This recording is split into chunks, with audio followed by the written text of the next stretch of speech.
जय द्वारकाधीश। हर हर महादेव। जय गंगा मैया। बधाय वाला भक्तों ने जणावता आनंद थाय छे के महादेव कथा मंडल गौ सेवा आश्रम द्वारा આપણે શ્રીમદ ભાગવત કથા જ્ઞાન યજ્ઞનો અધિક મહિનામાં પુરુષોત્તમ માસમાં ભગવાન ઠાકોરજીની પુરુષોત્તમ ભગવાનની કૃપા મેળવવા માટે આપણે આયોજન કર્યું છે।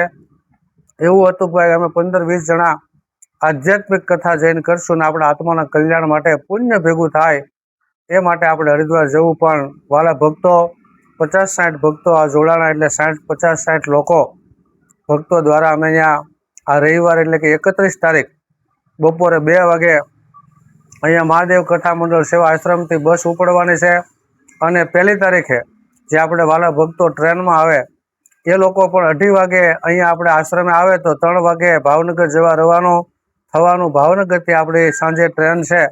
તો આ બધા વાલા ભક્તો દ્વારા બધા બહેનો મહિલા મંડળ બધા જ વાલા ભક્તો હરિદ્વારના સાનિધ્ય ધામમાં બધા ભગવાન પૂર્ણ પુરુષોત્તમ ભગવાનનું કાયમ પૂજન કરશું, કાઠાગોરમાનું પૂજન કરશું અને ભગવાનની કથા ઠાકોરજીની કથા ભગવાન પૂર્ણ પુરુષોત્તમ ભગવાનની કથા એવી ભાગવત કથાનો આપણે બધા વાલા લાભ લેશું। એમાં કોઈને વાલા ભક્તો જે આવે છે એ લોકોને તમારા પિતૃના ફોટા લઈ અને પૂજામાં રાખવો હોય તો પણ તમે રાખી શકો। એનો કોઈ પણ પ્રકારનો પૂજા કર્મનો ભાગવતનો કોઈ પણ પ્રકારનો અલગ સાર્સ નથી। જે વાલા ભક્તો આવે એ વાલા ભક્તોની જ ભાગવત કથા છે। સર્વેના પિતૃનું કલ્યાણ થાય એવો અમારો હેતુ છે। તો આ પૂર્ણ પુરુષોત્તમ ભગવાનનો અધિક મહિનો 3 વર્ષે આ મહિનો આવે, આ મહિનામાં આપણા દ્વારા પણ કાંઈક ભગવાનનું કાર્ય થાય। આ મહિનામાં જપ તપ દાન સત્સંગ અને ભજન કરવાથી આપણું પુણ્ય વધે। તો આ અમારા ધર્મ કાર્યની અંદર આ ભગવાનના કાર્યની અંદર આ ગૌ માતાના કાર્યની અંદર અમે જે કાંઈ કર્મ કરીએ એ ગૌ સેવા માટે જ કરીએ। ડીઝલનો પ્રોબ્લેમ હતો, જવું ન જવું, પણ ભગવાનના યોગ હતા। બધી જ વસ્તુ નિર્માણ થઈ અને રવિવારે આપણી બસ અને સોમવારે ટ્રેનમાં વાલા ભક્તો નીકળે અને 3-6 થી આપણી કથા હરિદ્વારની અંદર થવા જઈ રહી છે। તો બધા વાલા ભક્તો આ કથાનો મહાદેવ ભક્તિ દર્શન યુટ્યુબ ચેનલ દ્વારા પણ તમે લાભ લઈ શકશો અને આ કથા દરમિયાન કોઈ પણ પ્રકારની અમને આ ભગવાનના પવિત્ર મહિનામાં મદદ કરવા ઈચ્છતા હો, જેવું કે અમારી સાથે 15-20 ભૂદેવો છે, સાધુ સંતો છે, મહિલાઓ છે અને આમ તો ભગવાનના કાર્યમાં આવી ભગવાનના ભક્તો કહેવાય।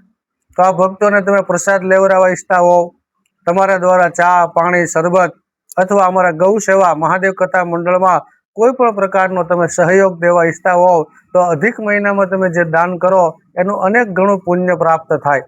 તો આવી કોઈ વાલા ભક્તોની ઈચ્છા હોય તો તમે અમને ફોન દ્વારા જાણ કરી શકો છો। તમારા બધા વાલા ભક્તોના મદદથી અને તમારા આશીર્વાદથી જ અમે 14-15 કથાનું આયોજન કરી રહ્યું।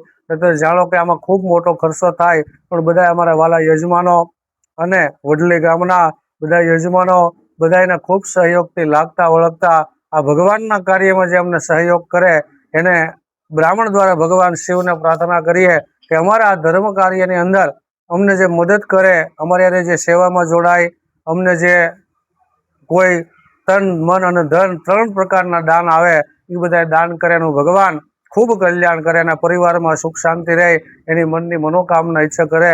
આમાં આ કથા દરમિયાન જે કાંઈ કદાચ 5-25 રૂપિયા વધશે તો તમે જાણો કે આપણે મહાદેવ કથા મંડળ ગૌ સેવામાં 5-7 ગાયોની સેવા કરીએ। બીમાર ગાયો હોય તો અહીંયા લાવીએ છીએ અને એની સેવા કરીએ। માનવ સેવા પ્રભુ સેવા, ગૌ સેવા પ્રભુ સેવા, બધા વાલા ભક્તો જોડાણા અને અમારા ધર્મ કાર્યની અંદર સહયોગ બધા આપે અને ખૂબ બધાને ભગવાન પૂર્ણ પુરુષોત્તમ ભગવાન બધાના મનની મનોકામના પૂર્ણ કરે એવા આશીર્વાદ। જય મહાદેવ, હર હર મહાદેવ, જય ગંગા મૈયા, જય સિયારામ।